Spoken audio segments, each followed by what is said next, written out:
Now let's look at the verbal section of the test. One of the things that makes the verbal section unique on the SAT, and indeed unique in tests, is that they ask you for the best answer. Now when I say you're looking for the best answer, a lot of students look at me and go, duh, I think I could figure out I was looking for the best answer without taking a stupid course. You could, except for the way they interpret the phrase best answer.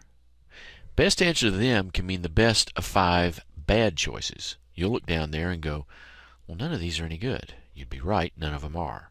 But one will be better than the other 4. That's what we call the best of the bad. The flip side of that, I think, is a little tougher. They'll give you 2 correct answers. You'll look down there and go, either one of these could be correct. Again, you'd be right, either one could be correct. But again, one will be better than the other. Now, one of the ways to combat this is to read to eliminate answer choices. Now, when you take tests at school, you've studied for it, you know what you're looking for. So you're searching for answer choices. You're looking for reasons for an answer choice to be correct. Switch that around. Read to eliminate answer choices. That way, when you get to the best of the bad, the ones you've eliminated leaves the best one standing. And if you're reading to eliminate answer choices, when you get down to those 2 that appear that either could be correct, it's easier to eliminate one rather than to include both of them. So read to eliminate answer choices. It'll be a big help. Okay, now let's look at the specific sections of the verbal. Now we come to reading comprehension. When you come to the reading comprehension passages, one of the most important things you can do is to read the questions over first. This gives you an idea what the passage is about, gives you an idea of what you're looking for in the passage, but most of all it sets you up so that you're attacking these passages. These passages are purposely boring and uninteresting, dull as death, and you need to know what you're looking for in order to help with motivation and help with actually attacking and keeping your energy level up when you're going after these reading passage questions. Reading the questions over first makes a difference. Now you're going to see different types of reading passages on this test. Let's look at the types you're going to see. First of all, you're liable to see a narrative passage. Now the narrative passages are a little bit deceptive because they look pretty user-friendly. They don't have a lot of threatening vocabulary in them. But they do have a way of then kind of backdooring you with tough questions, looking for inference and looking for tone. That's another reason it's a good idea to read the questions over first. You know what you're headed for in terms of the questions you need to answer, whether they're difficult or whether they're fairly easy. You'll also see humanities and social sciences on there. This is like art, literature, music. Now, one of these may be fairly easy, but one of them will probably be a monster. It'll be probably the toughest passage on the test. It'll be convoluted, have difficult vocabulary, and be boring and difficult to get into. You've got to remember, you've got to squeeze every point you can out of these reading passages. You may not get every single one right, but fight and squeeze for every question. No matter how boring and dull the passage is, those questions are the point. That's where your points are. Now, I don't know how you feel about science. To tell you the truth, I don't really care.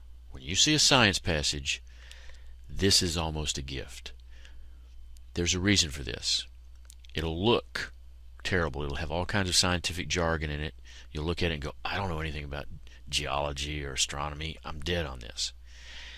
That's not true. This is a reading test, not a science test. So any science they're going to ask you questions about, they need to explain in the passage. That means they're somewhat limited to factual type questions. Now, factual questions are what you're used to answering on tests at school, so this plays to your strength. When you see a science passage, everybody's going to be bailing out all around you. Don't do that. This is a source of points. So when you see science or difficult looking passages with lots of jargon, again, reading those questions over first is going to point you to the fact the answers are there in the passage. There will also be comparative passages. This is where they'll give you passage number 1 and passage number 2 and ask you to compare and contrast the two. Now, the way you attack these is realizing that the first third of the questions are about passage number 1. The second third of the questions are about passage number 2. And the last third of the questions are compare and contrast questions about both passages. So what you want to do is read the first third of the questions over, then read passage number 1 and answer those questions. Then read the rest of the questions over and read passage number 2 and answer the balance of the questions. This way, you're not confused about where you got your information. But most of all, by the time you've read passage number 1 and answered the questions about it, you've got a much better idea about the point of view being expressed in that first passage, for the purpose of comparing it to passage number 2 as you read it. There will also be at least one minority passage. Now this will be a racial, ethnic, or sexual minority, and what you want to realize here is any negative answer choice is going to be ruled out. This is a politically and socially correct test. They're not going to say anything to bother anybody. So look for positive answer choices when you're around the minority passages. Well, let's take a look at the type of questions you're liable to see on the reading section of the test. First of all, you're going to see some factual questions. Questions like, according to this passage, or the following are addressed in the passage except. The answer choices will be in the passage. They won't be verbatim like you're used to seeing on tests at school, but they will be there. The key to factual or line reference questions is you've got to be sure that you look before and after that line reference. It's very seldom that you find the answer choice directly in the line reference they give you. Let's look at an example of a line reference question.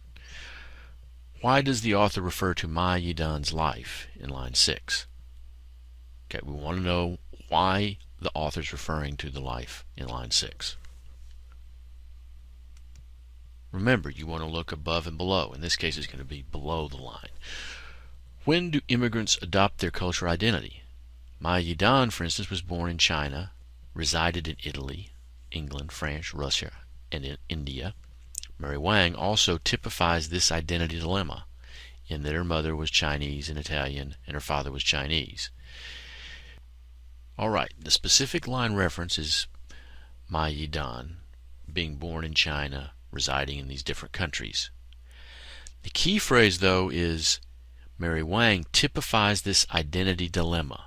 So there's a problem with this. The reason they're bringing up Ma Yidan is to show an example of having an identity dilemma because they're living in different countries.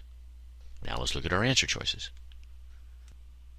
Looking at our answer choices, in A we see to make evident the complications in identifying oneself after multiple relocations. That could be it, because this is showing that there's a problem. B, nope, this is advantageous, so we can rule that out. C, to show how social class sways how people view ethnic identity. No, it's more internalized than that. It's an identity dilemma that the people are having. D, to enumerate the not benefits, and to explain the disjoining results of excessive travel. Okay, there's disjoining there, but we're not talking about travel. We're talking about where they live. So A is our answer choice. But you see, the answer was not in line 6. It was around line 6. There was a reference point for line 6, but the real clue came a couple of lines below that. Now with inference questions, you're taking a piece of information in the passage and drawing a logical conclusion from what you see in the passage. As an example, if you called me long distance on the phone and said, "What's the weather like?" and I said, "Sunglasses and shorts." I didn't say it was sunny. I didn't say it was warm. But you deduced from what I did say it's sunny and warm. You made an inference. You took the information I gave you and drew a conclusion. And that's all you do here. Now, the SAT has two types of inference questions. The first type, and really the rarer one, is author logic or outside inference. They direct you outside the passage. You can use your common sense here. The question might be, this author would most likely agree with, or the passage or paragraph that most likely follows this, it about. In this case, it's okay to go outside the passage and use your common sense. In this case, you can be very logical. Now, the type of inference question you are much more likely to see is an implication question. Now, by implication, this means you're directed inside the passage. Your information can only come from the passage. These would be questions like, it can be inferred from what the author wrote in line 52, or from the way the word up was used in line 20. You can infer. You're confined to the passage. For instance, if they're using the word up to mean down in the passage, that's what you've got to say it means. These are crucial.